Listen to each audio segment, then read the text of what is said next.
Hello everyone, welcome back to my channel.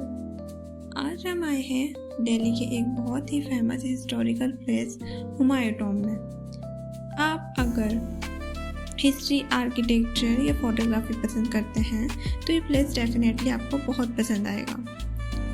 Before entrance आपको ticket लेने होते हैं। उसके लिए दो ऑप्शंस अवेलेबल हैं, ऑफलाइन और ऑनलाइन। मैंने ऑनलाइन टिकट्स लिए हैं, फिर आप एंट्री कर सकते हो। So let's explore this beautiful monument together।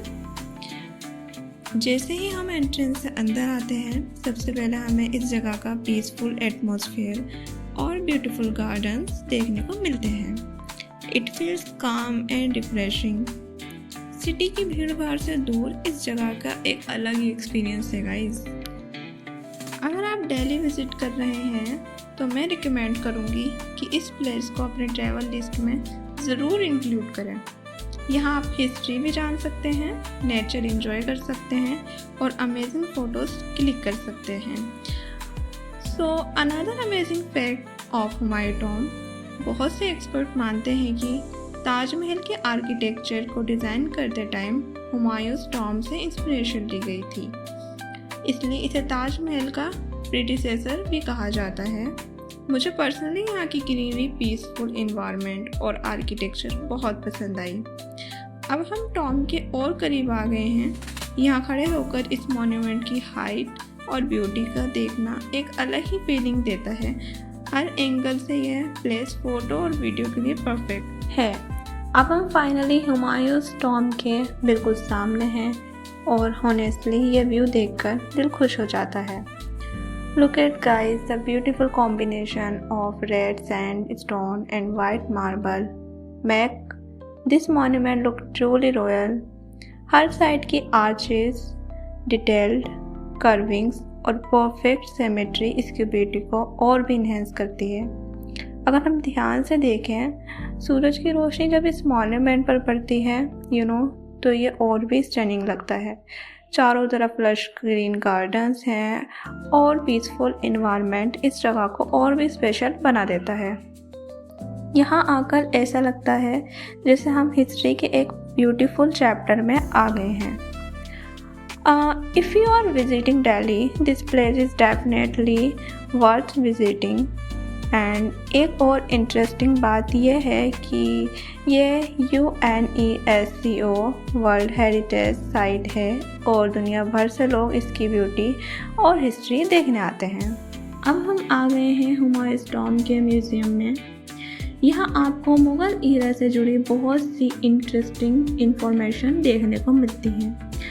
अगर इस म्यूज़ियम के डिस्प्ले पर आप फोकस करें तो इसमें old photographs, historical maps, architectural models and बहुत सी इंफॉर्मेशन है about constructions and restoration of Humayun tomb. यहाँ आप जान सकते हैं कि इस मॉन्यूमेंट को कैसे डिज़ाइन किया गया, इसकी आर्किटेक्चर की क्या खासियत है और इसे इतने सालों तक कैसे प्रिजर्व किया गया।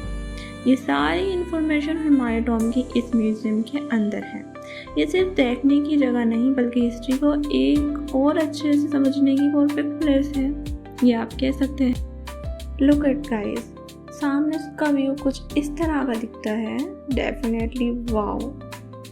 अब बात करते हैं हुमायूं टॉम्ब की हिस्ट्री की।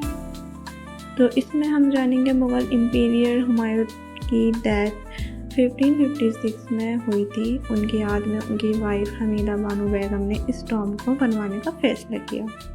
इस मॉन्यूमेंट का कंस्ट्रक्शन अबाउट 1565 के आसपास स्टार्ट हुआ एंड 1570 में कंप्लीट हुआ। इसे Persian architect Mirach Mirza Geass ने डिज़ाइन किया था। हुमायूं टॉम्ब को इंडिया का फर्स्ट गार्डन टॉम्ब माना जाता है और यहीं से मुग़ल आर्किटेक्चर का एक नया स्टाइल शुरू हुआ। आज ये मॉन्यूमेंट सिर्फ एक टॉम्ब नहीं बल्कि मुग़ल हिस्ट्री का आर्ट और आर्किटेक्चर का एक ब्यूटीफुल सिंबल है। ओके गाइस, ये हुमायूं टॉम्ब के कॉम्प्लेक्स के अंदर लोकेटेड एक बहुत ही ब्यूटीफुल और हिस्टोरिकल मॉन्यूमेंट है। The name Isa Khan tomb interesting बात यह है कि यह हुमायूं's टॉम्ब से भी पहले बना था, अराउंड 1547 to 1548। अब इस व्लॉग को हम यहीं पर एंड करते हैं। Thank you for being a part of today's journey. See you soon with another amazing destination. Till then, take care and keep smiling and subscribe करना ना भूलें। Bye bye.